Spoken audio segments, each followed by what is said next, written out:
안녕하십니까. 융합기술 개론 과목의 미래자동차 파트를 맡은 신소재공학부의 서인석 교수입니다. 이 과목은 그렇게 어렵지 않게 구성을 하였고요. 여러분에게 이렇게 2차전지가 뭐고 전기자동차가 뭐고 이런 것을 소개하는 과정으로 생각하고 쉽게 작성을 하였습니다. 그냥 편하게 들으시고 잘 따라오시면 되겠습니다. 컨텐츠는 다음과 같은데요. 첫 번째 전기화학의 시작과 전개, 그리고 두 번째로 전기자동차란 무엇인가, 그리고 1, 2차 전지, 그 다음에 차세대 2차 전지, 그리고 페리튬 2차 전지의 재사용 또는 재활용에 대해서 설명하도록 하겠습니다. 인류는 100만 년 동안에서 의해서 만들어진 화석 연료를 지금 100년 만에 거의 다 소진하려 하고 있습니다. 그래서 많은 공장들과 이러한 자동차들에서 내뿜는 이 CO2 가스는 지구 온난화를 가속하게 되고, 이 지구 온난화가 가속함에 따라서 이렇게 빙하도 많이 녹아졌고요. 그 다음에 이거에 따라서 앞으로 이제 곰을 못 볼 북극곰이 멸종 위기에 처해져서 앞으로 북극곰이 이 세상에서 멸종할지도 모릅니다. 그런 것처럼 기후가 이렇게 변하면서 굉장히 많은 기후의 영향을 받습니다. 온난화로 인해서 갑자기 폭우가 쏟아진다든가 아니면 갑자기 폭설이 쏟아진다든가 이런 현상이 일어나세요. 앞으로 이제는 환경 때문에 지구가 멸망할지도 모르는 상황에 처해 있습니다. 그래서 신재생 에너지, 즉 풍력, 태양광, 지열, 수력 이런 거에 신재생 에너지가 굉장히 각광을 받고 있는데요. 이러한 신재생 에너지는 발전으로 인해서 전기를 생산하는데, 이러한 생산된 전기를 저장하지 않으면 그대로 전기는 스스로 없어집니다. 쓰지 않으면 계속 저장할 수가 없기 때문에 전기는 없어지는 건데, 그래서 심화전기나 이런 남는 전기를 이렇게 낭비하고 있습니다. 만약에 이것을 에너지 저장 장치에 잘 저장했다가 사용한다면 굉장히 효과적으로 우리가 사용할 수가 있는데, 이 배터리 즉 에너지 저장 장치는 굉장히 다양한 적용 분야가 있습니다. 즉 아주 작은 우리가 사용하는 아주 작은 그 보청기에도 사용하고요. 우리가 모든 사람들이 가지고 있는 핸드폰의 전력으로도 사용하고요. 또 전기 자동차 또는 더 크게는 ES 저장 장치까지 이렇게 사용할 수가 있습니다. 전기화학의 역사는 그렇게 오래되지는 않았습니다. 한 200년 남짓 됐는데요. 1791년에 루이기 갈반이라는 외과 의사인데요. 이 루이기 갈바니가 이 금속 메탈을 개구리 뒷다리 쪽에 이렇게 댔는데 개구리 뒷다리가 경련을 일으킵니다. 그래서 이 루이지 갈바니가 이 갈바니는 동물의 뇌에서 전기가 만들어져 신경을 통해 근육으로 흘러 들어간다고 설명을 했습니다. 그래서 처음으로 전기라는 그런 개념을 얘기를 했고요. 그런데 그리고 나서 알렉산드로 볼타가 한 9년 있다가 1800년 이탈리아의 알렉산드로 볼타가 오랜 연구 끝에 볼타 전기를 만들어냅니다. 그래서 이 볼타 전기를 만들기 전에 이 볼타는 전기가 금속 사이에서 발생했고 동물의 수분이 매개체 역할을 했을 뿐이라고 설명하면서 오랜 연구 끝에 실제 지금 전기하고 유사한 구조의 이런 전기 배터리를 만듭니다. 그래서 이 볼타 전지라고 하는데, 그래서 우리가 볼타가 볼트에서 나오는 V가 250볼트 그 볼트가 되겠습니다. 그래서 이 볼타는 화학적 뿐만 아니라 전기화학적의 중요한 법칙과 현상의 발전에도 기여를 했습니다. 볼타 전지가 발명되는 해에 칼리슬 니콜슨에 의해 물의 전기 분해가 보고가 되고요. 1830년 데비가 볼타 전지를 사용하여 용융점 전에 의해서 알칼리 금속, 알칼리 토금속을 제조하였습니다. 1833년 마이클 패러데이에 의해서 전기 분해에 의한 패러데이 법칙을 확립하였습니다. 볼타 전지의 이러한 발명은 전기화학이라는 물리화학에서의 중대한 발견이 되고, 물리화학의 성립 과정에서 전기화학이 특별히 중요한 역할을 담당하게 됩니다. 물리화학 발전에 대한 전기화학의 기여는요, 자유에너지 변화와 전지의 기정력이 정량적인 관계에 있다는 걸 집대성화한 것입니다. 1800년에 볼타 전지가 이렇게 만들어진 후 이게 점점 많은 연구가 진행되면서 드디어 여러 가지 연구가 쭉 진행되면서 1980년대 드디어 이제 리튬 카본 컴포짓 이온 배터리가 만들어지고요. 그 다음에 점점해서 현재까지 이르게 됐습니다. 현재 배터리가 나온 것은 현재 배터리는 한 2, 30년밖에 안 됐고요. 사실 한 200년 전부터 했는데 인류의 역사로 보면 이 전기화학 즉 전지의 배터리의 역사는 그리 길지가 않습니다. 그런데도 BC 200년 전에 뭐 배터리에 관련된 비슷한 이런 구조가 이렇게 발견되고 그렇습니다. 그런데 현대에 와서 한 것은 실제로 한 200년 남짓밖에 안 됐습니다. 두 번째로 전기 자동차에 대해서 한번 살펴보도록 하겠습니다. 전기 자동차란 석유 연료 엔진을 사용하지 않고 배터리와 모터로 구동되는 자동차를 말합니다. 이런 전기 자동차의 개발 배경에는 크게 두 가지가 있는데 환경 문제와 석유 자원 고갈이 있습니다. 그래서 우리가 소위 말하는 차세대 자동차, 전기 자동차가 개발이 되었습니다. 지금도 개발 중이고요. 앞으로도 개발이 점점 되어야 될 상황입니다. 이러한 환경 문제는 대규모 오염물질을 배출은 지구 환경을 심각한 지경으로 파괴하고, 이러한 환경 오염은 인류 생존권의 위협으로 국제 환경 규제를 강화하게 되었고, 석유 자원 고갈, 지구 온난화 등 유한한 자연과 환경 보호를 위해서 이렇게 전기 자동차 또는 뭐 수소 자동차 이런 것들이 개발이 되었습니다. 전기 자동차는 이제 여러 가지로 구분이 되는데 하이브리드 일렉트릭 베이클이라고 해서 하이브리드 카라고 하죠. 엔진하고 배터리를 조합한 구조가 되겠고요. 플러그인 하이브리드가 있고요. 그 다음에 이제 온전히 배터리만 사용한 그런 구조가 있고, 여기서 이제 요즘에 나오는 수소 전기차가 있죠. 수소 전기차가 이렇게 있게 되겠습니다. 그래서 전기 배터리를 이용하는 교주는 이런 구조가 있겠지만, 수소와 배터리가 연결된 수소 연료 전지차도 요즘에 생산이 되고 있습니다.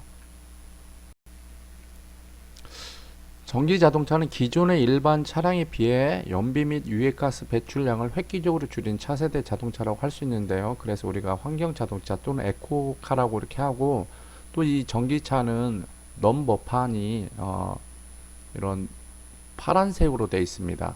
그린 녹색이라고 할까요? 약간 파란색 비슷하게 이렇게 되어 있습니다. 하이브리드 카는 두 개 이상의 동력을 가진 자동차로 배터리도 있고 엔진도 들어가 있습니다. 그래서 따로 이렇게 플러그를 꽂아서 충전하는 게 아니라 엔진에 의해서 이 배터리가 충전되는 구조가 되겠습니다.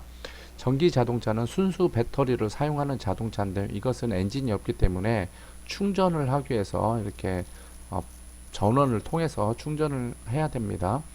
궁극적으로는 하이브리드 자동차는 전기 자동차의 과도기적 성격을 지니고 있다는 점에서 전기 자동차는 하이브리드 카를 포함한 넓은 의미로 사용이 됩니다. 전기 자동차의 단점을 보완하기 위한 자동차로 우리가 이제 하이브리드 전기차 또는 플러그인 하이브리드 전기차라고 하는데요. 이런 것들이 있고요. 하이브리드 전기 자동차의 장점으로는 전기 자동차와는 달리 주행거리에 제한을 받지 않습니다. 왜냐하면 가다가 배터리가 어느 정도 이제 방전이 다 되면 엔진으로 전환해서 쓸 수 있습니다. 엔진은 효율이 가장 좋은 회전 속도에서 발전기를 회전시킴으로써 생산된 에너지를 축전지에 충전할 수가 있습니다. 또한 도심지에서 전기 자동차 모드로 주행하기 때문에 대도시의 대기 오염을 줄일 수 있고 연비를 굉장히 크게 개선할 수가 있습니다. 하이브리드 전기차는요, 동력으로는 전기 모터와 내연기관을 동시에 쓰는 자동차입니다. 말 그대로 전기 모터로도 구동이 되고 때로는 내연기관을 통해서 이렇게 쓸 수 있는 자동차가 되겠고요. 플러그인 하이브리드는 뭐냐면 동력원은 전기 배터리만 씁니다. 그런데 충전에 필요한 내연균을 내장해서 이 충전을 하게 됩니다. 전기 자동차는 순수 전기로만 움직이는 자동차가 되겠습니다. 하이브리드 전기차와 일반 차를 비교해 보면 장점으로는 가솔린 자동차의 장점으로는 주행 성능이 좋고 차량 가격이 전기차에 비해서 상대적으로 싸고 단점으로는 연비가 낮습니다. 다만 하이브리드 전기 자동차는 장점으로 연비가 높고 연료 소모가 50% 정도로 감소될 수가 있고 친환경적이면서 이런 유해가스 발생을 감소시킬 수가 있고요. 단점으로는 정비가 복잡하고 수리 비용이 높고 구조가 복잡해지고 가격이 비싸고 구동계가 복잡하고 무겁고 또한 축전지의 수명이 짧고 고가가 될 수 있습니다. 그런데도 불구하고 이러한 장점들이 있기 때문에 하이브리드 전기 자동차가 일반 자동차에 비해서 환경 적으로는 더 좋습니다. 전기 자동차의 종류는 또 연료전지 전기 자동차가 있는데 소위 말하는 수소 전기차입니다. 이 전기 자동차의 전기를 공급하는 방법에는 앞에서 봤던 전기를 이용하는 배터리를 이용하는 방법과 연료전지를 이용하는 방법인데 이 축전지 방식은 외부로부터 전기를 충전 저장해야 하는 수백 파운드의 무거운 축전지 팩이 필요하고요. 운행 거리에 대한 제한이 따르고 주기적으로 축전지 교환 및 축전지가 고가입니다. 거기에 반해서 수소연료 전지는 축전비에 비해서 굉장히 작고 가벼우며 빠른 시간에 재충전이 가능합니다. 수증기만을 방출하기 때문에 가장 깨끗한 미래형 동력원이라고 할 수 있는데요. 이것은 수소와 산소와 만나서 이게 그 화학 반응에 의해서 생산되는 전기로 구동이 되는 건데요. 여기에서 가장 문제점은 뭐냐면은 여기 반응이 물밖에 안 나옵니다. 왜냐하면 수소랑 공기에 만나면 H2O가 되는데 실제로 이 수소를 생산할 때 이 수소는 기존 절대로 수소는 지구상에 절대로 단독으로 존재하지는 않습니다. 그래서 이 수소를 연료로부터 이렇게 뽑아내는 과정이 필요한데요. 이 과정에서 CO2가 발생을 합니다. 그래서 이 가장 이상적인 방법은 물 전기 분해를 통해서 수소를 생산하는 방법인데 기존 연료에서 뽑아내는 방법보다 한 5배 정도 고가입니다. 뽑아내는 비용이. 그래서 현재는 연료를 태워서 CO2가 날아가면서 H가 생산되는 그런 공정이 되겠습니다. 연료전지 전기 자동차는 화학적 축전지, 즉 2차전지 대신에 작은 발전소에 비유할 수 있는 연료전지를 탑재하고 다닙니다. 연료전지 이 전기 자동차는 수소를 연료로 사용하는데 아직은 수소 저장 및 운반 기술이 약간 미흡하고 충전소도 많지 않습니다. 전라북도에 봉동에 하나 있습니다. 그래서 아직은 그 수소차가 돌아다니긴 하지만 상용화가 아직은 조금 미흡합니다. 왜냐하면 충전소가 너무 멀고 불편하기 때문에 많은 사람들이 아직은 이용을 하지 않고 있습니다. 수소를 산소와 반응시켜 열과 전기를 얻습니다. 물을 전기 분해해 수소와 산소를 만들어내는 원리에 반대가 되겠는데 이 물을 전기 분해해서 수소와 산소를 만들어내는 이런 이 방법이 굉장히 이상적인 방법인데요. 지금은 연료에서 뽑아내기 때문에 연료전지라고 합니다. 이 수소를. 그런데 물을 전기분해해서 만드는 방법이 가장 이상적인 방법이기 때문에 신재생 에너지를 배터리에 저장했다가 그 전기로 이 물 분해를 해서 수소를 얻는다면 CO2 발생을 제로 상태로 만들 수가 있습니다. 지금 이 그림은 연료전지 전기 자동차의 구조를 이렇게 나타내고 있습니다. 그래서 이 연료전지에서 생산한 거를 배터리로 저장했다가 이 배터리로 이렇게 모터를 구동해서 가동하는 이런 구조가 되겠습니다. 세 번째로 1차 전지, 2차 전지에 대해서 한번 살펴보도록 하겠습니다. 이 표는 전지의 분류를 나타낸 건데요. 전지는 화학전지하고 물리전지로 크게 나눌 수가 있는데, 화학전지는 1차 전지, 2차 전지, 연료전지, 캐패시터, 물리전지에는 캐패시터도 포함이 되는데요. 그 다음 태양전지로 이렇게 나눠집니다. 1차 전지는 말 그대로 한 번 쓰고 버려지는 게 1차 전지고요. 그래서 우리가 건전지라고 부르는 것이고요. 2차 전지는 충방전이 가능한 것을 2차 전지라고 합니다. 앞에서 살펴본 것처럼 연료전지는 연료로부터 뽑아낸 수소를 산소와 반응시켜 전기를 생산하는 방식이 되겠고요. 이 연료전지와 2차 전지는 근본적으로 메커니즘이 다른데요. 2차 전지는 전기를 생산한 걸 저장하는 방법이고, 이거는 전기를 생산하는 발전기의 원리가 되겠습니다. 그래서 2차 전지에는 여러 가지가 있는데, 요즘에 이제 뜨고 있는 리튬 2차 전지가 있고요. 뒤로 가서 다음으로 주로 1차 전지에 사용되는 1차 전지와 2차 전지에 대해서 간단하게 설명하도록 하겠습니다. 앞에서 간단히 설명드린 것처럼 1차 전지는 한 번만 방전, 즉 한 번만 쓰는 거고요. 충전이 불가능합니다. 건전지고요.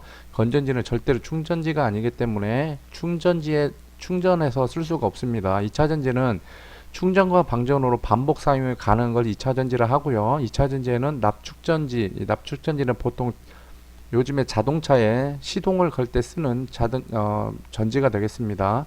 니켈 카드뮴 전지, 니켈 수소 전지, 이듐 2차 전지 등이 있습니다. 연료 전지는 연료의 화학 에너지를 전기 에너지로 직접 변화하는 건데, 연료가 뭐냐면은 수소가 되겠습니다. 그래서 수소를 연료가 CH 구조로 된 유기물에서 이 H를 뽑아내서 이것을 산소와 반응시켜서 전기를 직접 생산하는 그런 전지가 되겠습니다. 이거는 이거는 발전기고요. 이거는 전기를 저장하는 저장 장치가 되겠습니다. 태양전지는 태양 에너지를 전기 에너지로 변환하는 장치가 되겠습니다. 1차 전지는 방전 기능만 작동하여 충전하여 사용할 수 없는 전지로, 즉 반복 사용이 불가능합니다. 그래서 건전지라 부르는데, 망간 건전지, 알칼라인 전지, 수은 전지, 리튬계 전지 등이 있습니다. 첫 번째로 망간 전지 혹은 망간 건전지인데요. 이산화망간을 양극 활물질, 아연을 음극 활물질로 사용하고 염화 암모늄 또는 염화 아연 등의 중성염 수용액으로 구성된 전지가 되겠습니다. 그래서 여기 아연 또는 망간 옥사이드, 이게 양극, 여기 아연으로 되어 있고요. NH4Cl 이 용액이 전해액이 되겠습니다. 그래서 1.5V를 나타내는 구조가 되겠습니다. 반응은 이렇게 아래와 같습니다. 이 그림이 건전지유 구조가 되겠습니다. 이 안을 보면 여기에 이제 양극으로 쓰이는 게 있고요. 그 다음에 여기 음극으로 쓰이는 것들이 있고, 여기에 이제 용액이 염화암뮴, 수용액, 이산화망간 이런 탄소 가루들이 이렇게 들어가 있습니다. 음극으로는 이게 아연이고요. 자, 알칼라인 건전지인데요. 망간 건전지의 전해액을 KOH 수용액으로 교체하여 파워를 강화시킨 전지가 되겠습니다. 소모 전류가 큰 카메라, 장난감, 카세트 등에는 알칼라인 전지가 적절합니다. 그래서 똑같습니다. 양극, 음극은 똑같은데 이 수용액, 전해액만 KOH로 바뀐 전지가 알칼라인 건전지가 되겠습니다. 볼티지는 똑같이 1.5V입니다. 모양은 여러분들 많이 보시는 바와 같이 알칼라인 전지가 이거고요. 많이 쓰죠. 시계나 이런 벽시계나 이런 데 쓰는 전지가 되겠고요. 그리고 반응식은 다음과 같습니다. 그래서 망간 건전지와 알칼라인 건전지를 비교해 보면 공칭 전압은 똑같고요. 양극 음극도 똑같고 전해액만 좀 다릅니다. 그래서 이 전해액을 바꿈으로써 이 사용 온도 범위가 좀 더 저온에서도 사용할 수가 있고요. 그 다음에 중부하, 즉 부하가 많이 걸리는데도 적합합니다. 그리고 더 사용 용도로도 더 다양합니다. 세 번째로 수은전지, 마이너스 극의 활물질은 아연, 수은 아말감, 플러스 극의 활물질은 산화 수은판, 그리고 전해질은 HG와 수산화칼륨 혹은 NaOH의 혼합물을 사용하는데요. 이것은 1.5V가 아니라 1.35V의 전압을 보이고 수명이 5% 남을 때까지도 안정적인 전압을 유지하는데, 이것은 수온을 생성함으로 환경오염 문제 발생하니까 요즘은 이렇게 사용이 꺼려지고 있는 전지 중에 하나입니다. 그래서 1.35V에 내는 구조가 되었고요. 화학 반응식은 이 다음과 같습니다. 두 번째로 2차 전지입니다. 2차 전지는 충전과 방전을 연속적으로 반복 사용이 가능한 반영구적 화학 전지를 말하는데, 전기 에너지를 화학 에너지로 변화해 저장해 주는 소자입니다. 그 2차 전지에는 납축 전지, 니켈 카드뮴 전지, 니켈 수소 전지, 그리고 리튬계 2차 전지로 리튬 금속 2차 전지, 리튬 이온 2차 전지, 리튬 이온 폴리머 2차 전지 등이 있고요. 2차 전지는 한 개의 전극에서 충전과 방전이 모두 일어납니다. 충전할 때, 방전할 때가 모두 일어나기 때문에, 따라서 산화극과 환원 전극의 구별은 어디까지나 방전 반응을 기준으로 합니다. 2차 전지 산업에서 방전 반응 기준으로 산화 전극은 음극으로 번역되며 환원 전극은 양극으로 번역됩니다. 2차 전지 충방용 원리를 한번 설명하겠습니다. 여기가 양극인데요.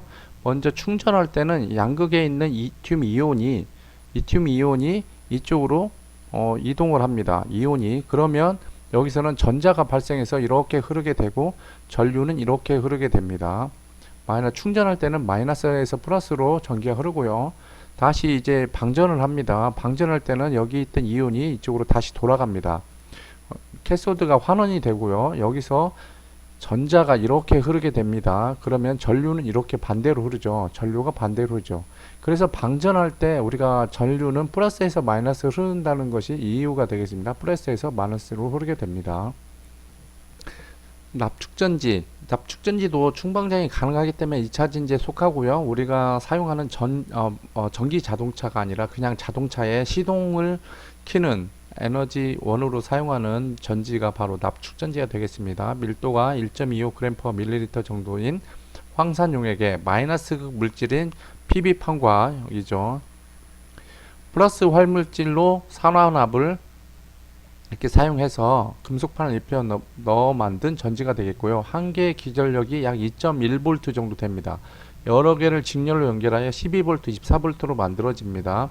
납축전지는 2차 전지로서 충전과 방전을 연속적으로 반복 사용이 가능한 반영구적 화학전지입니다.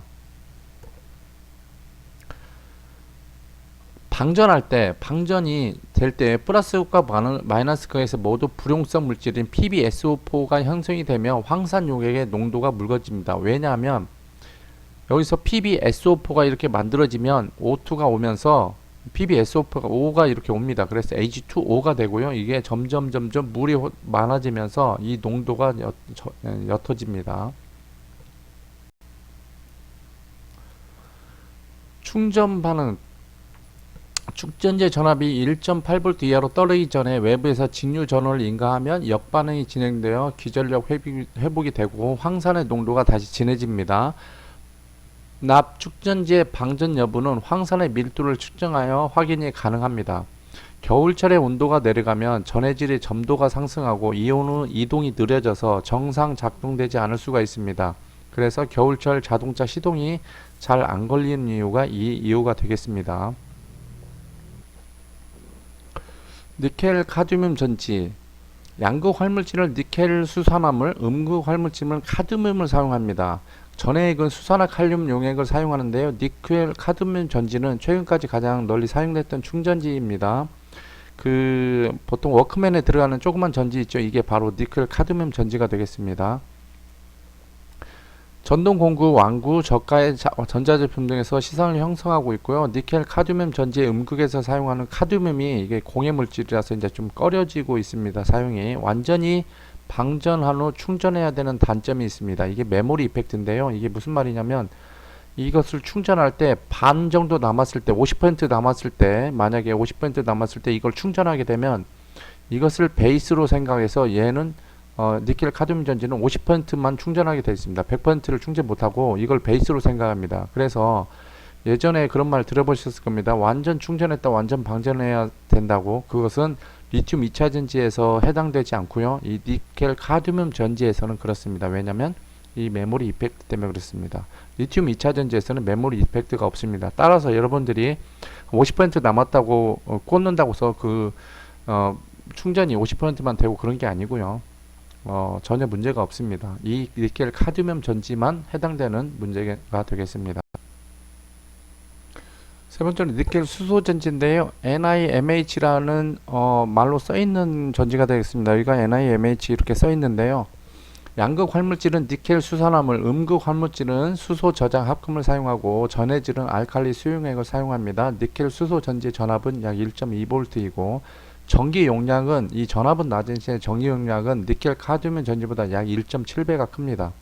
500회 이상의 충방전이 가능하고 작은 내부 저항과 함께 전압 변동이 적어서 대전류 방전을 특징으로 합니다. 대전류 방전 특징으로 휴대용 전자제품에 주로 사용되어 왔습니다. 최근 리튬 이온 전지가 완성화되면서 향후 니켈 수소 전지는 특수 제품 외에는 외 한 곳에는 더 이상 더 이상 사용되지 않을 것으로 예상됩니다. 왜냐하면 이 리튬 이온 전지가 워낙 볼티지도 높고 약 한 4V 되니까 3배 이상 높고요. 그 다음에 더 안정적으로 가기 때문에 이 니켈 수소 전지는 더 이상 사용이 안 될 것으로 사용이 됩니다. 리튬 이온 전지 여러분들이 많이 아시는 전지가 되겠고요. 핸드폰에도 뭐 쓰이는 전지가 리튬 이온 전지가 되겠습니다. 작고 가벼우면서 에너지 밀도, 출력 특성, 장시간 사용 등 성능 면에서 가장 우수한 특성을 가지며 현재 가장 많이 사용되고 있습니다. 양극에는 활물질로 리튬 코발트 산화물 또는 리튬 망간 산화물 또는 뭐 리튬 니켈 망간 코발트 산화물, 음극에는 활물질로 탄소를 사용하고 전해질은 액체 전해질을 사용합니다. 휴대전화, 캠코더, 디지털 카메라, 노트북, PC, MD 등에 사용되고 있으며 초박형이나 가공성을 요구하지 않는 분야에서 많이 사용되는데 평균 3.7V, 요즘에는 뭐 4V도 넘는 것도 있습니다. 평균 이 정도 높은 작동 전압으로 각종 휴대전화의 소형 정량화를 가능하게 했습니다. 이게 무슨 말이냐면 여러분 이 3.7V로 한 셀이 나타내기 때문에 건전지를 만약에 그대로 사용한다면 한 3개 이상 사용해야 비슷한 그러면 4.5V인데요. 두 개로도 3V밖에 안 되기 때문에 그보다 더 높은 전압을 나타냅니다. 리튬이 가장 큰 음의 표준 환원 전위를 가지고 있어서 가장 큰 환원력을 나타냅니다.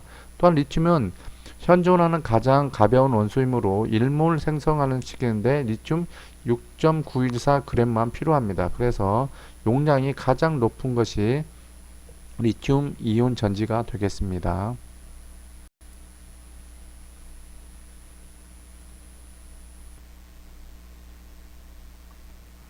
연료전지와 배터리의 구조를 한번 살펴보면요. 배터리는 앞에서 설명드린 것처럼 양극에서 이온이 지나가면 전자가 이렇게 이동을 하고요. 그 다음에 전류는 이렇게 이동하겠고 방전할 때는 다시 음극에서 이쪽으로 이온이 가고 전자가 이렇게 가고요. 전류는 이렇게 흐르게 되겠습니다. 그래서 결국은 이건 뭐냐면 화학적인 에너지, 즉 이온이 지나가야만이 전류가 흐르는 구조가 되겠고요. 이것은 에너지를 저장하는 구조가 되겠습니다. 반면에 연료전지는 뭐냐면 여기가 수소고요. 수소가 들어오면 수소가 이온화돼서 이 멤브레인을 통과하게 되고요. 여기서 산소를 만나서 부산물은 H2O 즉 워터가 나오고요. 여기서 이온이 지나면서 전자가 발생을 하고 전류가 전기를 생산하는 그런 원리가 되겠습니다. 말 그대로 이것은 에너지 저장 장치가 아니고 전기를 생산하는 발전기가 되겠습니다. 이것도 화학적 반응에서 전기 에너지를 생산하고 이것도 화학적 반응에서 전기를 생산하는 관점에서 비슷하지만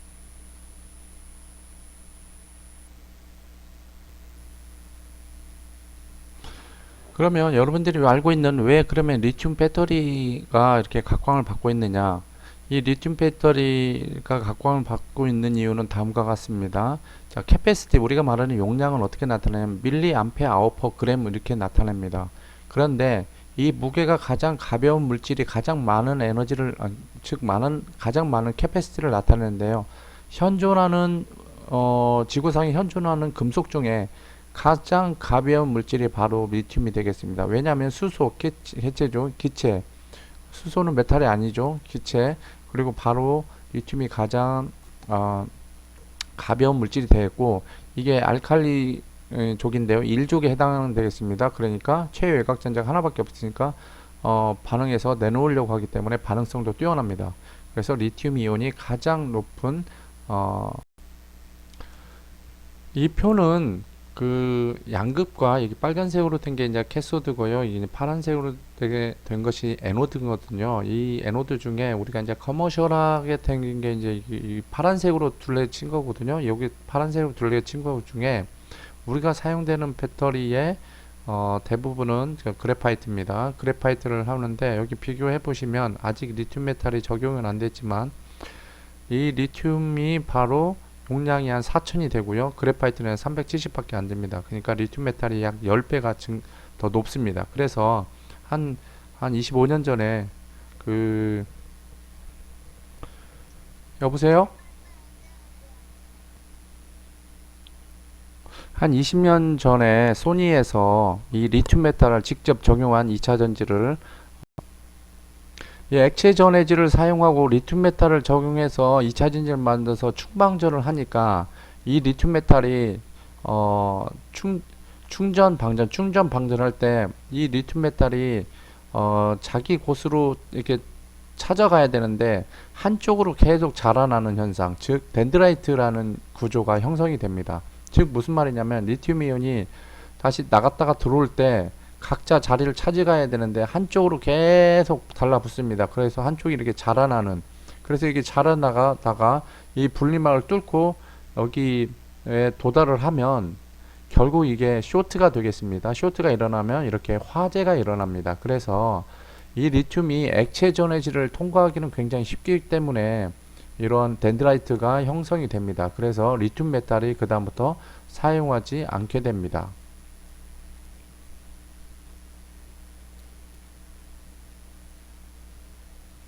그래서 이 리튬 메탈을 사용했던 구조에서, 똑같은 구조에서 리튬 메탈을 사용하지 않고 이렇게 리튬 이온을 사용함으로써 리튬 이온이 진화하게끔 만드는 구조가 바로 리튬 이온 전지가 되겠습니다. 이건 리튬 메탈 전지고요.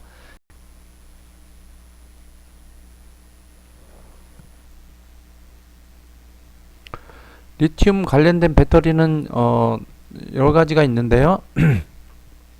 리튬 메탈 배터리는 응급을 리튬 메탈로 사용하고 전액을 리퀴드로 사용하는 거고요. 리튬 이온 전지는 음극을 그래파이트 사용하고 일렉트로라이트를 리퀴드 사용하고, 그다음 리튬 폴리머 배터리는 바로 액체 전해질을 폴리머로 사용하고요. 리튬 메탈 폴리머 전지는 메탈을 사용하면서 폴리머를 사용하는 경우가 되겠습니다. 그런데 그 중에서 가장 여러 가지 성능을 비교해 볼 전지에 4대 요소가 있는데요. 우리가 이제 코스트별로 살펴보면 캐소드, 즉 양극이죠. 이 캐소드가 있고요. 그 다음에 음극이 여기 있고요. 음극은 상대적으로 비용이 굉장히 낮습니다. 가격적으로 볼 때 캐소드의 한 3분의 1밖에 안 되고요. 두 번째로 높은 게 이제 세퍼레이터, 분리막이죠. 그 다음에 전해액, 그리고 이제 뭐 여러 가지 것들이 쭉 있습니다. 이것 중에 한번 요 네 가지에 대해서 한번 살펴보도록 할 텐데요. 이 캐소드는 리튬을 공급해 주는 역할을 합니다. 리튬 서플라이 역할을 하고요. 가장 높은 비율을 차지합니다. 캐소드가. 그리고 키 머티리얼입니다. 왜냐하면 볼티지와 캐패시티를 결정할 수 있는 요소가 이 요소가 되겠습니다. 세퍼레이트는요, 말 그대로 분리막을 형성하는 건데요. 양극에서 음극으로 이렇게 이온이 리튬 이온만 지나가게 만들어주는 역할을 하고요. 그 다음에 이 세퍼레이트가 찢어지면 쇼트가 일어나기 때문에 이거는 내구성으로도 미케니컬 스트렝스가 좀 요구가 되고요. 얘가 리튬 이온만 빠져나갈 수 있도록 이렇게 기공이 형성된 그런 구조가 되겠습니다. 눈에는 안 보입니다. 전자 현미경으로 봐야만 이렇게 기공이 보이는 거고요. 그 다음에 전해액인데요. 전해액은 말 그대로 이온이 지나갈 수 있는 매개체가 되겠습니다. 화학적으로 안정해야 되고요. 화학적으로 불안정하면 이게 이제 불이 날 수가 있고요. 솔벤트와 솔트로 이루어져 있습니다. 그리고 에노드는 리튬 호스트 역할을 합니다. 말 그대로 양극에서 충전을 통해서 음극이 오게 되면 이 에노드가 저장을 했다가 다시 방전할 때 리튬 이온을 내놓는 역할이 되겠습니다.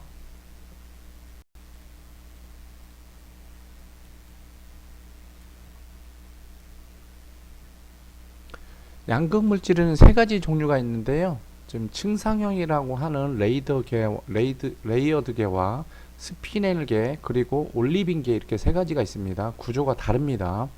자, 우리가 핸드폰에 사용하는 리튬 코발트 옥사이드는 이 층상형입니다. 그 다음에 요 코발트 자리에 니켈이 들어가면 니켈 옥사이드 되고요. 요 자리에 니켈, 망간, 코발트가 비율로 들어가면 바로 이게 3원계 니켈, 망간, 코발트 층상형 구조가 되겠습니다. 지금 코발트 가격이 비싸니까요. 자동차에는 망간하고 코발트 비용을 줄이고 니켈을 함량을 올리면 바로 고용량을 실현할 수 있어서 현재 자동차에는 이 3원계가 사용이 됩니다. 그리고 이 니켈 함량이 점점 증가할수록 용량이 증가하는데요. 이게 1대 1대 1인 경우가 뭐 33.3%가 되기 때문에 용량이 낮고요. 점점 50대 30대 20 이렇게 퍼센트 비율 그리고 60대 20대 20 이렇게 되고요. 점점 증가해서 지금 사용되는 자동차에는 약 60%가 사용되는데 지금 연구개발 쪽으로는 90%까지 다 개발이 되어 있는 상태입니다. 그래서 앞으로 한 15년에서 20년까지 자동차에는 이 3원계가 사용되지 않을까 이렇게 생각이 됩니다. 그리고 스피넬계는요 리튬 망간 2O 4인데요 이거하고 구조가 약간 틀립니다. 이것은 보시다시피 이게 리튬인데요. 리튬 이온이 적게 들어가지만 굉장히 안정합니다. 그 대신 용량이 굉장히 낮습니다. 그리고 올리빈 계열은요 LiFePO4인데요 이게 용량이 높지는 않습니다. 그 대신 가격이 싸고 사이클이 굉장히 좋습니다. 그래서 안정하고요. 그래서 이 LiFePO4는 자동차용에 쓰는 게 아니라 용량이 낮기 때문에 용량이 낮습니다. 여기에 비해서 용량이 낮기 때문에 ES 저장장치에 사용되고요.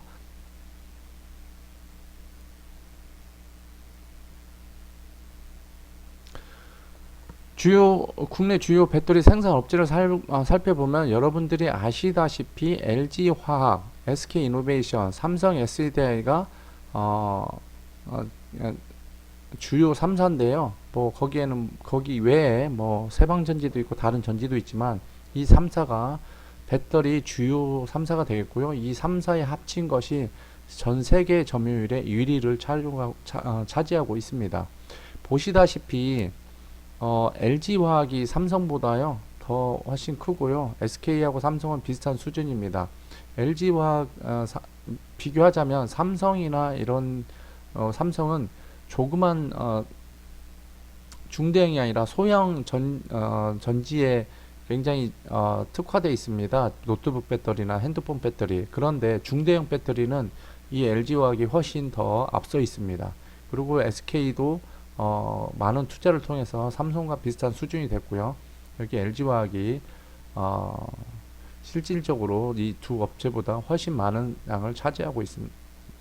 지금도 차지하고 니켈 함량이 높은 배터리는 에너지 밀도가 높아서 전기차의 주행거리가 증가하게 됩니다. LG화학 경우 1919년에는 NCM531을 30%를 사용했는데 지금은 NCM622를 약 75%까지 늘린 상태고요.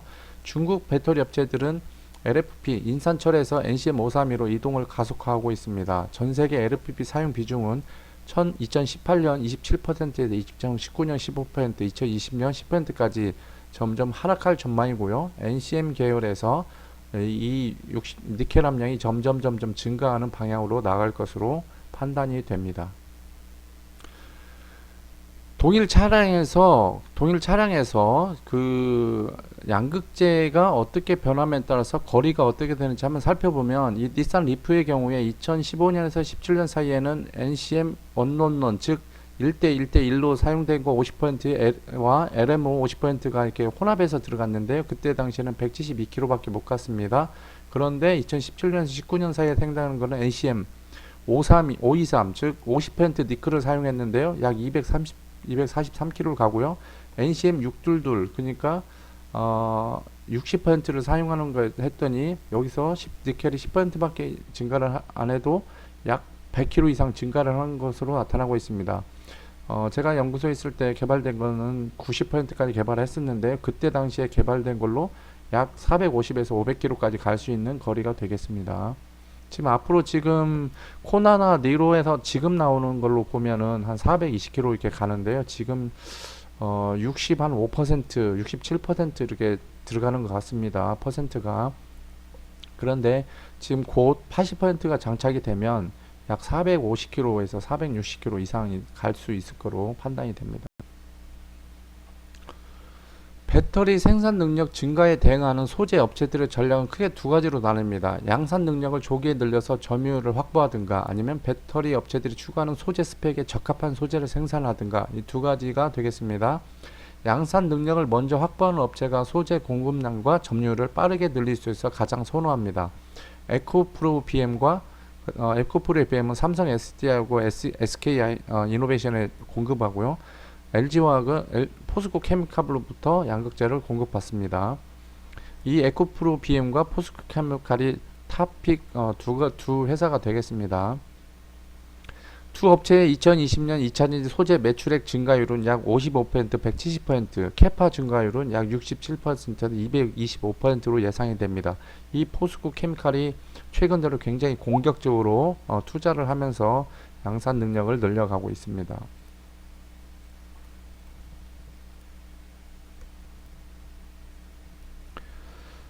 2019년에 상반기 유럽 지역 전기차 배터리 점유율을 보면 LGC하고 여기 SK하고 SEDI 합치면 이 점유율이 상당히 높습니다. 거의 55%에 해당이 되고요. 일본 차에서 파나소닉이 약 35% 있고요.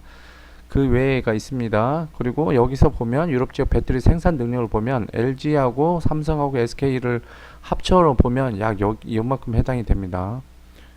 앞으로 21년인데요. 점점 더 생산 능력이 늘어나서요. 이 3사가 전 세계 점유율 1위를 차지하고 있습니다.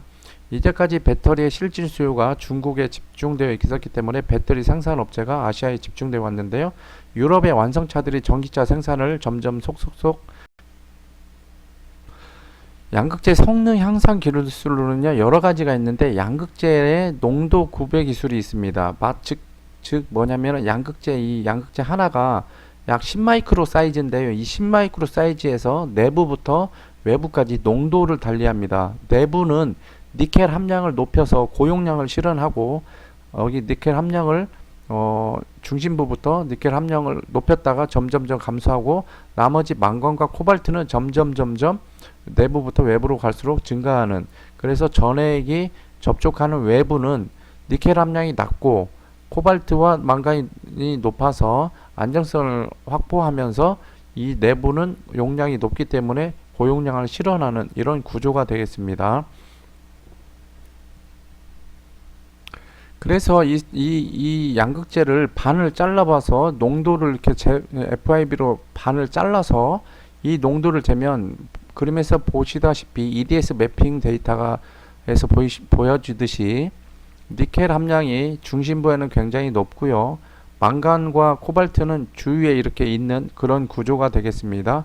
그래서 이것을 기존의 양극재하고 비교하면 이런 농도 구배를 했던 샘플들은 농도 안쪽부터 바깥쪽으로 부채살처럼 퍼지기 때문에 구조가 이렇게 치밀하게 다릅니다. 그래서 이건 컨벤셔널한 양극재고요. 그래서 충방전 할 때 이렇게 깨질 수가 있지만 이것은 부채살처럼 이렇게 돼서 내부 구조가 단단해서 충방전 시 내구성이 크게 유지가 되고요. 그 다음에 용량도 크게 증가시킬 수가 있습니다. 그래서 이게 88%의 그 양극재 용량인데요. 230까지 구현이 되고요. 이것이 50사이클에 98%까지 유지가 되는 그런 상태가 되겠습니다. 그림은 코팅에 대한 양극 활물질에 코팅을 한 이런 모식도가 되겠는데, 이게 양극 활물질인데 이 코팅을 통해서 이 부반응, 즉 양극재는 액체 전해질과 접촉하고 있기 때문에 이 니켈 함량이 높을수록 안정성이 낮고 전해과의 부반응이 일어나기 쉽습니다. 따라서 이런 코팅을 통해서 이 전해과의 부반응을 막아주는 이런 역할이 되겠습니다. 왜냐하면 이 전해액이 LiPF6입니다. 여기에 혹시 이 수분이나 약간의 것이 들어가면은 이 H하고 F가 이렇게 생성이 되면서 이 내부를 침식을 합니다. 그런 걸 막아주기 위해서 코팅을 할 필요가 있는데요. 이 코팅을 통해서 이 부방오염을 막아주는 그리고 또 도핑을 통해서 구조를 더 안정화시키는 이런 구조가 되겠습니다. 안정적인 배터리 구동을 위해서는 코팅도 반드시 필요하고 도핑도 반드시 필요한 기술이 되겠습니다. 도핑은 구조적 안정성 및 화학적 안정성을 위해서 반드시 필요하고요. 배터리의 수명을 향상시킬 수가 있습니다. 도핑은 말 그대로 이 물질 내에 도핑을 통해서 구조를 잘 잡아줌으로써 충방정 시에 발생할 수 있는 볼륨 팽창 및 수축을 잘 잡아주는 역할을 합니다.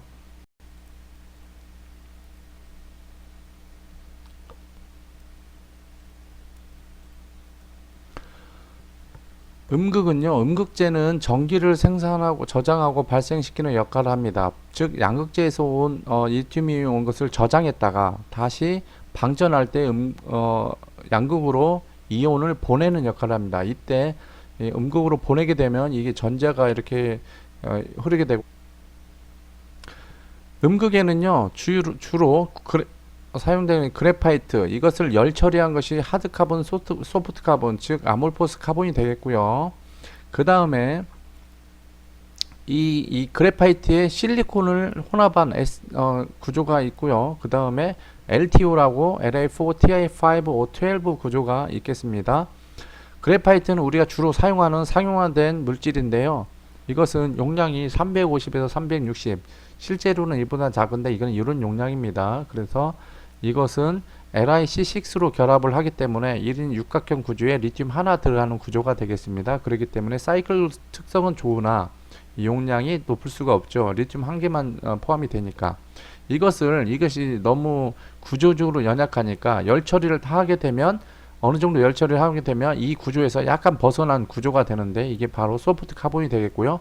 이 열 처리를 더 심하게 하면은 더 단단하지만 이게 구조가 완전히 달라지는 이런 구조가 되겠습니다. 그래서 현재 자동차에 쓰이는 것은 이 천연 흑연에 이런 소프트 카본이나 하드 카본을 좀 혼합해서 들어가는 이런 구조가 되겠습니다. 그런데 이 열 처리를 하면 이 용량이 약간 감소를 합니다. 거기에 실리콘이 워낙 용량이 높기 때문에 이 실리콘과 카본을 합치면 용량이 굉장히 증가를 합니다.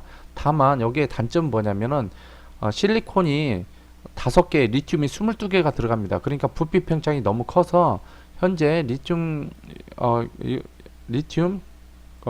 카본 구조에 이 구조가 약 한 4%에서 5% 정도만이 첨가되고 있습니다. 더 들어가면 볼륨 팽창을 억제할 방법이 없기 때문에 지금 단계에서는 약 5% 정도 첨가가 됩니다.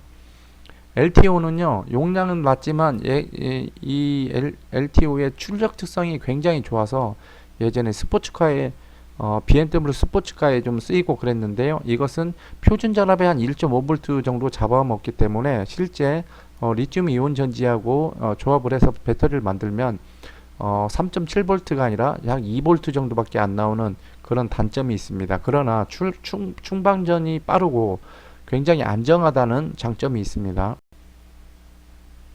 자, 응급 활물질은 여기 이게 지금 그래파이트고요. 리튬 메탈은 여기 있고요. 실리콘은 여기가 있습니다. 근데 리튬 실리콘을 합치면은 어디냐면 약 2000이 됩니다. 근데 이건 100% 합쳐질 때고요. 실제로 이런 구조는 리튬이 약간 섞이는 구조, 여기 약간 섞이는 구조, 약 5% 정도 섞이는 구조가 되겠고요. 하드 카본, 소프트 카본이 바로 이 부분이 되겠습니다. 그리고 LTO는 바로 여기에 있는데요. 용량은 낮은데요. 이게 지금 문제가 뭐냐면 1.5V를 잡아먹습니다. 그래서 얘랑 양극과 음극을 조합하면 표준 전압이 그만큼 낮아집니다. 그런데 얘만의 장점이 있기 때문에 지금도 어느 한 분야, 어느 곳곳에는 이런 부분이 쓰이기도 합니다. 고가인 특별한 구간에 쓰이기도 합니다. 음극 환물질은 천연 흑연과 인조 흑연으로 나눕니다. 천연 흑연을 열 처리하면 인조 흑연이 되는데요. 천연 흑연은 싸고 구하기 쉽고요. 인조 흑연은 부가가치가 높습니다. 천연 흑연보다 출력이 높고 수명이 길고 팽창이 적습니다. 장기적으로 두 소재 모두 요구량이 늘어날 것으로 생각이 됩니다. 음극재는 그냥 사용하는 것보다 여기에 이제 카본 그래파이트를 카본층을 또 내부에 어, 합성하고 또 그 구형화 천연 효능을 사용하고 다공성을 사용하면서 실리콘을 이렇게 코팅해 가지고 이것을 용량도 실현하면서 또한 구조도 안정시키는, 그래서 용량 증가와 또 원가 하락을 동시에 구현한, 여기서 이제 5%만 이렇게 실리콘이 사용됐는데요. 여기서 이렇게 구조를 여러 가지 방법을 통해서 더 안정화시키는 그런 구조가 되겠습니다. 이거 말고도 여러 가지 그 기술들이 있는데요. 실제 회사에서 쓰는 학교나 이런 데 말고 회사에 쓰는 이런 기술들은 노하우성이 있고 잘 밝혀지지 않아서요. 실제 회사에서 쓰는 여러 가지 기술들도 굉장히 많습니다. 그래서 배터리의 다양한 어플리케이션 보면 처음 1세대로는 이런 뭐 캠코더나 이런 그러니까 그 핸드폰이나 이런 거에 쓰였고요. 두 번째로는 이제 뭐 요즘에 쓰이는 EV카나 뭐 노트북이나 이런 청소기, 전동 공구 막 이런 거에 쓰이고요. 세 번째로는 이제 전기 자동차에 많이 쓰이고 전기차, 그 다음에 위성, 로봇, ES 저장량까지 다양한 부분에 이렇게 쓰이고 있습니다.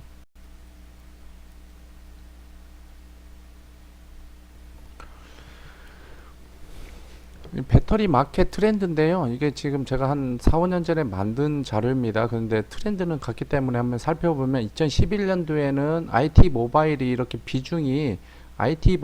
굉장히 많이 차지했습니다. 약 10 빌리온 달러인데요. 10 빌리온 달러만큼 차지했고 EV하고 ESS가 3 빌리온 달러밖에 차지하지 않았고 기타가 24 빌리온이었는데요.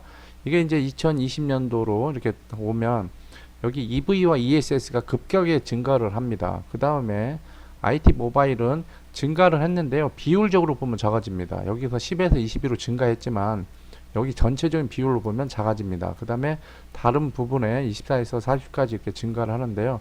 이 56이 보면 3에서 56까지 급격하게 증가하는 걸 볼 수가 있습니다. 그래서 앞으로도 지금 이 전기차, 다음으로 차세대 2차 전지에 대해서 설명하도록 하겠습니다. 우리가 현재 LIB 성능이나 가격이 개선되면 우리가 이제 Advanced LIB라고 하는데요.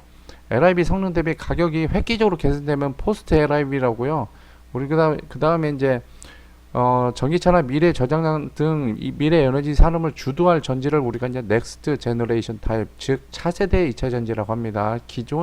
지금 가지고 있는 LIB보다 획기적으로 개선될 2차 전지를 말합니다. 차세대 2차 전지에는 여러 가지가 있는데, 거론되는 것들이 여러 가지가 있는데, 리튬 황전지, 리튬 에어 전지, 전고체 전지, 그리고 나스 전지, 오회로 전지 등등 여러 가지가 있습니다. 그런데 여기에서는 그래도 가능성이 있는 세 가지에 대해서 한번 살펴보겠습니다. 이 그림은 리튬 황전지의 구조 및 충방전 모식도인데요. 음극은 리튬 메탈을 사용하고 양극은 설퍼를 사용합니다. 그래서 리튬 메탈을 사용하기 때문에 용량이 굉장히 높게 구현될 수가 있고요. 이것은 리튬 메탈에서 리튬이 먼저 이쪽으로 오게 되면 바로 S8하고 연결이 돼서 점점 Li2S8, Li2S6, Li2S4 이렇게 점점 변하고요. 사실 차지는 이쪽으로 리튬 메탈을 이렇게 충전하고 이게 방전하는 이런 구조가 되겠습니다. 이 셀의 방전은 에노드는 리튬 메탈이 전자를 내놓고요. 캐소드는 바로 설퍼가 전자를 받아서 이게 S2-로 되는 구조가 되고요. 전체 반응은 리튬하고 2Li 플러스 설퍼가 돼서 Li2S가 되는 이런 구조가 되겠습니다. 리튬 황전지에서 전기화학 방전 반응 중 황은 이런 고리 구조에서 점점 반응을 하게 되면 리튬 Li2S8 에서 점점 Li2S, 그리고 Li2S4, Li2S2, 그 다음에 마지막에 Li2S가 되겠습니다. 그리고 차징은 이렇게 반대 방향으로 되는 거고요. 이 방전 그래프인데요. 점점 방전하는 때 단계적으로 나타납니다. Li2S8, Li2S4, LiS2, 뭐 LiS 이런 구조로 되는 거고요. 막판에 Li2S가 되는 구조가 이쪽이 되겠습니다. 그래서 리튬 폴리설파이드가 완전히 환원되면 리튬 설파이드가 생성이 되고요. 그림에서 보는 것처럼 방전 거동은 리튬 이온 저지와 달리 단계적으로 방전 거동을 나타내는 것이 특징입니다. 그래서 여기서 보면 처음에는 Li2S가 209 나왔고요. Li2S4 되면서 418, LiS2가 840, 그 다음에 Li2S 되면서 1675까지 늘어나는 걸 볼 수가 있습니다. 보통 2차 전지에서 NCM 계열이 약 250 정도, 220 정도 되니까 굉장히 높은 편이죠. 자, 기술적 문제점은요, 리튬 폴리설파에 대한 전지의 낮은 수명인데요. 이게 지금 화학 반응 중에 생성되는 중간 생성물인 리튬 폴리설파이드가 유기 전해액에 대한 용해도가 높아서요, 자꾸 녹아나요. 그래서 방전 반응 중에 지속적으로 녹아납니다. 양극 소재의 양이 감소하고 수명이 감소합니다. 리튬 폴리설파이드 용출을 억제하는 연구가 반드시 필요합니다. 용량 및 출력 특성 저하 문제인데요. 황 자체로는 전기 전도도가 매우 낮습니다. 그래서 전기화학 성능을 향상시키기 위해서 탄소 나노튜브, 그래핀 등과 같은 전도성 소재와 복합재를 형성해서 전도성을 증가해야 할 필요가 있습니다. 그 다음에 리튬 금속의 안전성 문제인데요. 리튬 금속을 사용하다 보니까 수분 및 산소의 반응에 의한 안정성 저하 문제가 있습니다. 그래서 리튬 금속을 코팅을 통해서나 보호막을 통해서 리튬 금속을 보호해야 될 필요가 있습니다. 그런데 그런 연구가 아직은 많이 진전되지 못하고 있습니다. 두 번째로 리튬 에어 전지입니다. 양극 황물질로 공기 중에 산소를 사용하고 음극 황물질로는 리튬 메탈을 사용합니다. 리튬 황전지와 더불어 에너지 밀도가 크다는 장점이 있습니다. 이 그림은 리튬 공기전지의 구조 모식도인데요. 양극에서는 산소의 환원 및 산화 반응이 일어나고 음극에서는 리튬 메탈의 산화 환원 반응이 일어납니다. 리튬 금속의 산화하는 반응에 의해서 리튬 이온은 전해질을 통해서 공기구로 이동합니다. 그래서 공기구로 이동해서 여기서 리튬 이온에서 Li2O2를 형성합니다. 이게 방전 반응이고요. 충전은 여기서 O2가 가면서 Li2O를 만들어내고 다시 방전을 하는 경우가 되겠습니다. 에너지 밀도는 차세대 2차 전지 중에 가장 높습니다. 약 3500Wh/kg 이고요. 리튬 이온 전지의 약 10배 정도의 성능을 낼 수가 있습니다. 리튬 공기전지는 전해질의 종류에 따라서 유기계, 수계, 고체형 또는 하이브리드형으로 구분이 되는데요. 전해질의 종류에 따른 장단점은 다음과 같습니다. 첫 번째로 유기계 리튬 공기전지는 전해질을 유기질로 씁니다. 장점으로는 구조가 간단하고 전지의 에너지 밀도가 높다는 건데요. 단점으로는 방전 시 생성되는 부산물인 고상의 Li2O2가 방전될수록 공기극 내의 기공을 막는다는 문제가 있습니다. 두 번째로 수계 리튬 공기전지는요, 장점으로는 유기의 작동 전압보다 높은 작동 전압으로 가지고 있어서 충방전 효율이 좋습니다. 단점으로는 수용성 전해질과 리튬 메탈의 반응성을 막기 위한 리튬 메탈의 보호막 기술이 반드시 필요합니다. 하이브리드형 리튬 공기 전지는요, 리튬 금속 측에는 반응성이 거의 없는 유기계 전해질을 사용하고 공기 측에는 수계 전해질을 사용하는 형태이며 고체 분리막을 사용합니다. 그래서 장점으로는 유기계 전해질의 안정성과 수계 전해질의 높은 작동 전압이 동시에 구현될 수가 있습니다. 단점으로는 셀 구조가 복잡하고 고체 분리막의 이온 전도도에 따라 전지의 성능이 크게 좌우되며 상대적으로 제조 단가가 높다는 단점이 있습니다.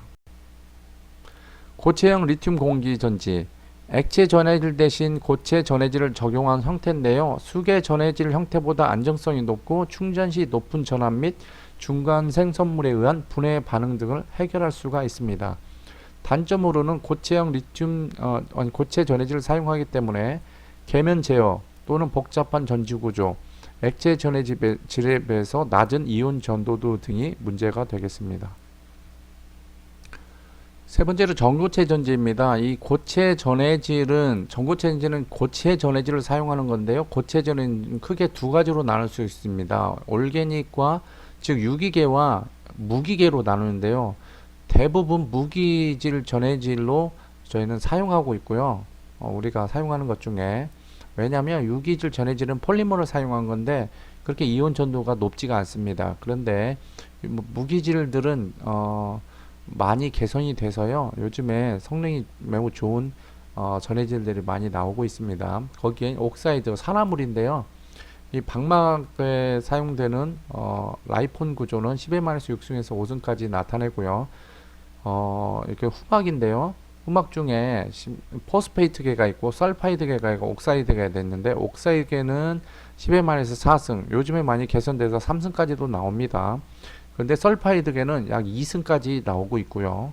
그 다음에 포스페이트계는 마이너스 3승에서 4승인데 요즘을 각광을 받고 있는 게 요 설파이드가 되겠습니다. 반응성이 좀 있어서 좀 핸들링이 좀 쉽지 않지만 그래도 가장 이온 전도가 좋기 때문에 가장 각광을 받고는 있습니다. 전고체전지의 구조 및 특징을 나타낸 건데요. 여기는 이제 방막에 대한 그고요. 양극, 전해질, 음극에 대한 모식도를 나타낸 거고요. 실제 이제 벌크 타입으로 나타내면 여기가 이제 고체 전해질층이고 양극층, 음극층이 되겠습니다. 이 양극층, 음극층이 이렇게 있는데 충방전을 하게 되면 볼륨 팽창이 있죠. 그래서 이 계면이 쉽게 이렇게 분리가 되기도 합니다. 그래서 이것을 막기 위해서 하이브리드 타입으로 이렇게 사용을 하는데요. 이게 이제 음극재, 양극재인데요. 그 부분에 전해질을 사용하는데 요 파란색 사용한 게 이제 약간의 젤 타입으로 된 것을 섞어서 점착성 있게 붙여놓아야 얘가 충방전 시에 계면 분리가 일어나지 않고 잘 유지를 할 수가 있습니다. 그래서 이것을 하이브리드 타입이라고 합니다. 이것의 전고체 전지의 장점으로는 고체 전지를 사용으로 폭발 및 발화 특성이 없이 안전성이 우수합니다. 뭐 가장 필요한 특성이고요. 요즘에 안정성을 확보하기 위해서 외부 충격에 의한 누액이 없고 부피 팽창이 발생하지 않습니다. 그리고 높은 에너지 밀도 구현이 가능하고요. 왜냐하면 고체 전해질 적용으로 바이폴라 전극 제조가 가능하다. 이게 무슨 말이냐면 이게 기존 2차 전지 시스템이에요. 여기는 양극, 음극하고 이렇게 한 셀을 만들고 다시 양극, 음극 셀을 만들어서 이렇게 연결하는 구조였습니다. 직렬로. 그런데 바이폴라는 내부에 양극, 음극을 분리마스로 하면서 전극 집전체에 양극, 음극이 같이 붙는 이런 구조가 되겠습니다. 그래서 한 셀 안에 양극, 음극 이렇게 같이 넣을 수 있어서 기존 여기서 보면 지금 양극, 음극이 들어가죠. 근데 여기는 여기 부피가 상당히 줄어들죠. 그래서 여기는 이렇게 사용하는 것이 바로 바이폴라 이런 전극 제조 구조가 되겠습니다. 그래서 부피를 줄이다 보니까 이것이 같은 부피 대비 에너지 밀도가 증가를 합니다.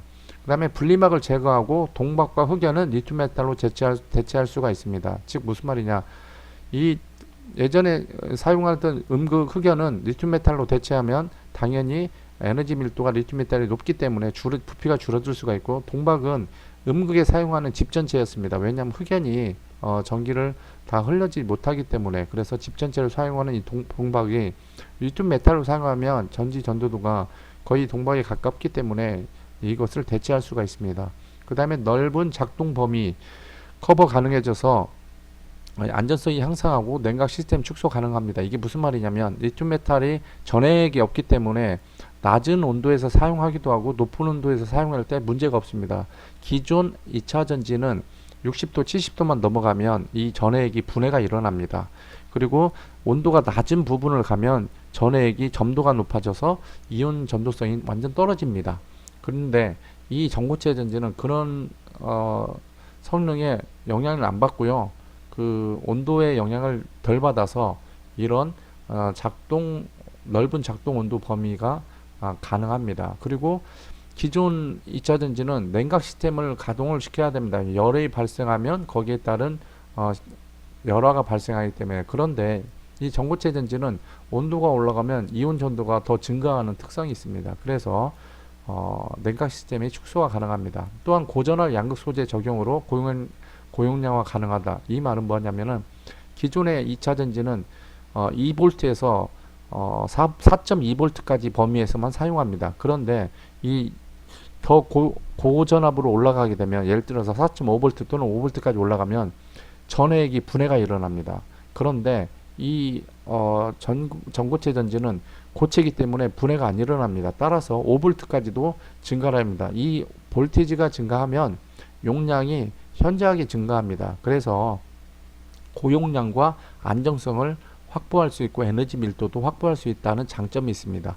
단점으로는 낮은 이온 전도도, 즉 뭐냐면 고체 전해질이 이온 전도도가 낮다는 것과 계면 저항이 크다는 것과 그 다음에 리튬 메탄을 직접 사용하니까 덴드라이트 발생할 가능성이 있다는 것과 높은 가격 등이 해당이 되겠습니다. 그런데 이것이 점점 개발되면 이런 부분들이 많이 해결이 되고 나중에 적용이 가능할 것으로 생각이 됩니다.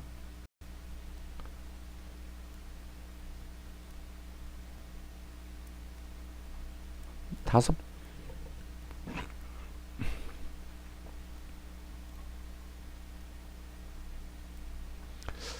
이게 이제 EV LIB 동향이고요. ESS LIB 동향인데 EV와 LIB가 나오면 보통 우리가 이제 10년으로 수명을 잡습니다.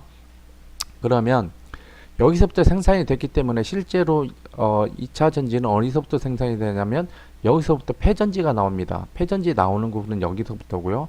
지금 이게 2차 전지 이렇게 성장을 하면 이 폐전지도 이렇게 성장할 것으로 판단이 되고요. 이게 EV나 ESS의 폐 배터리로 나오는 부분이 되겠습니다. 그래서 앞으로 한 20년이 넘어가면 굉장히 많은, 또한 우리가 이제 여기 폐 배터리의 사용에 대해서 굉장히 관심을 가져야 되는 이유는 뭐냐면 지금 리튬이 전 세계에 있는 매장량이 산출적으로 보면은 굉장히 부족합니다. 그래서 앞으로 계속 리튬 이온 전지가 이렇게 사용이 되다 보면 리튬 이온이 고갈될 확률이 높아집니다. 따라서 지금 이 폐 배터리를 잘 활용하는 방안이 앞으로 대두될 것으로 판단이 됩니다.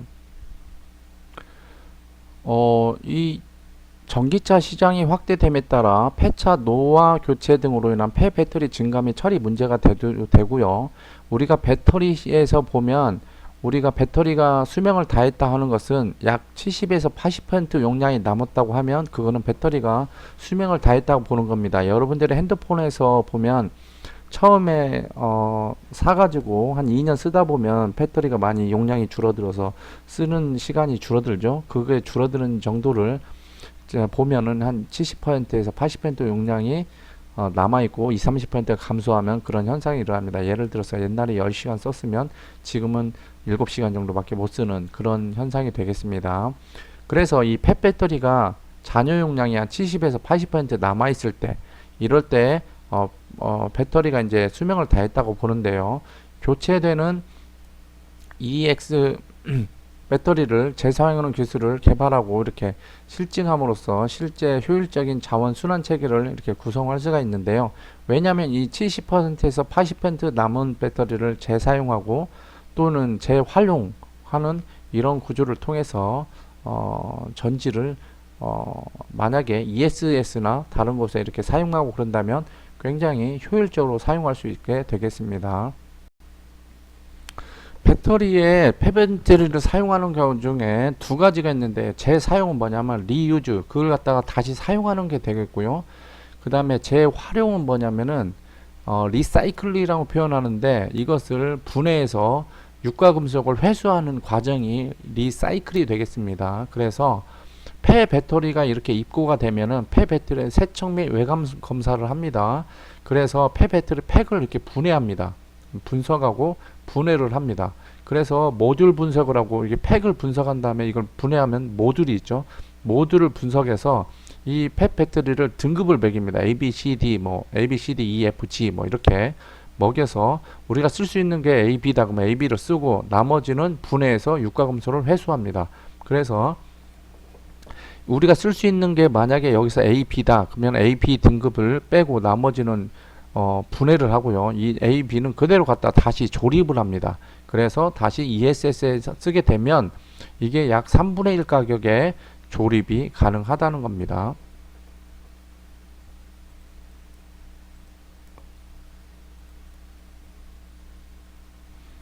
그래서 배터리를 더 자세히 그 폐배터리를 하는 것을 살펴보면 폐배터리에서 모듈을 분리하고 셀을 분리하고 그레이딩 A, B, C, D든 A, B, C, D, E, F, G든 그레이딩해서 만약에 기준이 있습니다. A, B는 사용이 가능하고 C, D는 사용이 불가능하다 하면 A, B, C들은 A, B는 이렇게 해서 실제로 이렇게 해서 조립을 해서 이렇게 ESS를 만들고요. 또는 다른 곳에 사용을 하고요. 이게 안 된다 하면 이 분해를 통해서 분석을 통해서 또는 충방전 시뮬레이션이나 화학 분석을 통해서 이거를 그래서 뭐 ESS 구성하는 과정을 다시 한번 살펴보면 셀을 이렇게 분해를 한 것을 다 테스트해서 괜찮은 것을 모듈 단위로 조립을 합니다. 이렇게 셀을 모듈 단위로 조립을 한 다음에 트레이에 넣고요. 이게 이제 팩이라고 하는데 팩에 넣고 다시 이제 렉을 만들어서 이렇게 쌓습니다. 그래서 실제 ES 시스템에 이렇게 들어가게 되는 것입니다. 폐 배터리의 리유즈가 아니라 리사이클 과정이 되겠습니다. 여기 리사이클이랑 하는 것은 그러니까 재활용이 되겠습니다. 재사용이 아니라 재활용인데요. 자원을 분해해서 이것을 유가금속을 회수해서 다시 사용하는 과정이 되는데요.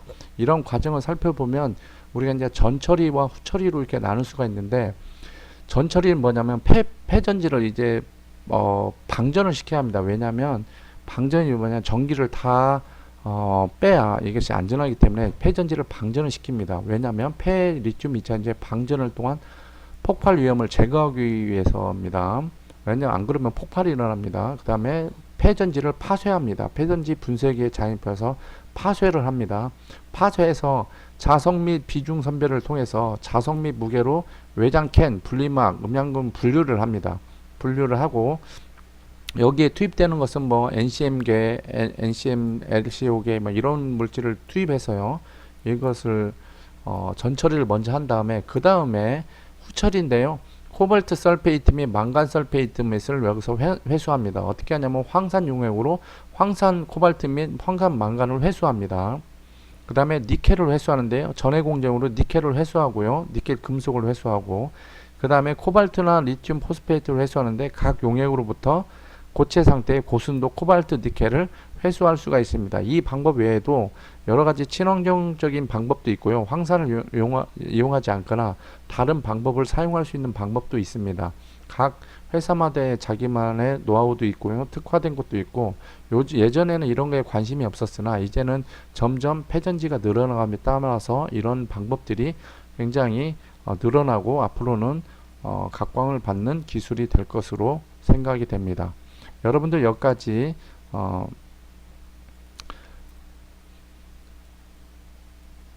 들어줘서 감사하고요. 2차전지에 관련된 질문이나 궁금한 점 있으면 저한테 언제든지 찾아오시기 바랍니다. 그리고 여러분들이 2차전지에 잘 모르더라도 이것이 조금이나마 도움이 됐으면 좋겠고요. 제가 이런 짧은 시간에 이렇게 설명한다는 게 참 어려운데 만약에 이해가 잘 안 됐으면 정말 죄송하고요. 여러분들의 삶에 항상 건승하기를 기원합니다. 감사합니다.